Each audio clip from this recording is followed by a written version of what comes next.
On April 16th, Roger Ebert posted a blog with a very blunt title, "Video Games Can Never Be Art." Other than proving that I have the timing of a premature ejaculator, releasing a quasi-response episode of my new series devoted to a blog released a month beforehand, I also aim to throw in my 2 cents on the hot-button contentious issue of whether or not we are expanding our creative viewpoint by fragging a few noobs.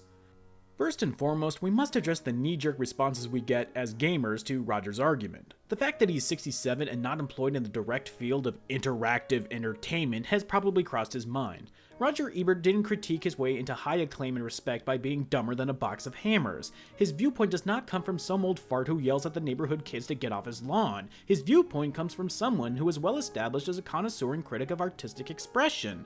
To paraphrase Potter Stewart, he knows art when he sees it. But to play devil's advocate, this doesn't make Mr. Ebert's assertion correct. The next issue we must tackle is to give a concrete definition of what art is. The general consensus is that your Mona Lisas, your American Gothics, your muzzle-bound Jesuses can be categorically filed under art. When the images that we painted started to move and animate with the advent of motion pictures, the clear-cut definition became a little hazy. For every strong argument made with films like Citizen Kane and The Seventh Seal, there were 30 other films that seemed to subvert the ideas and intentions of the former. But much like how your little kid's finger painting that you patronizingly hang on your refrigerator door doesn't detract away from the majesty of muscle-bound Jesus, so is the case with Transformers 2 and Muscle-Bound Jesus. I mean the Last Temptation of Christ. My point being that art is meant to reflect the artist's view of the world, whose only limitations are their imaginations and means available. Whether it's a painting that was meant to personify the life of a savior, or a photograph that was meant to personify the life of a savior, if that savior lived in a jar of urine, the same base methodology and creative thinking went behind each of them. Art is how we see and view the world, and that's as clear-cut a definition you're going to get from me at 2 a.m. and under 6 cups of coffee.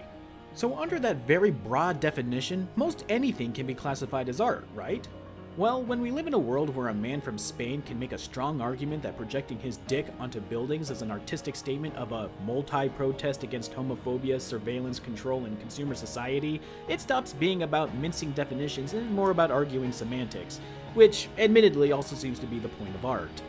But steering this video back to Ebert, the whole point of his blog entry was that he firmly believed that gaming can never be art. And that is where I disagree with Roger. The future is a fantastical venture into the unknown, if you'll excuse the flowery language. And despite Roger having years of wisdom over me, I doubt even he is clairvoyant. The arguably first film ever made was Workers Exiting the Factory, a 45-second long clip of women stampeding their way out of a factory. If you saw this when it was brand new in 1895, you would have no idea that this technology would be the cornerstone of oft-regarded artistry. How could you say for certain that gaming, in turn, can never be legitimately confirmed as an art form? Hell, it's surprising how far gaming has come in just the 20 years I've been alive. It's also funny to note that Ebert, in that same article, doubted his usage of the word never, quoting Rick Wakeman as never being a long, long time. Personally, I think Ebert failed the moment he brought up Rick Wakeman at all. But whether or not you agree that gaming presently is an untapped artistic medium that deserves its recognition, or if it's just an entertaining way to pass the time, neither viewpoint should take away your personal enjoyment out of being a gamer. Even Ebert went on to say that you shouldn't care as a gamer whether or not you can validate your gaming as studying a great form of art.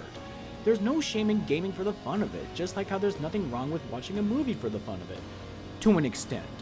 On an ending note, you might be asking yourself, what about you, Bennett? Do you think games are art or not? You know, we only ask because you titled the fucking episode, "Are Video Games Art?"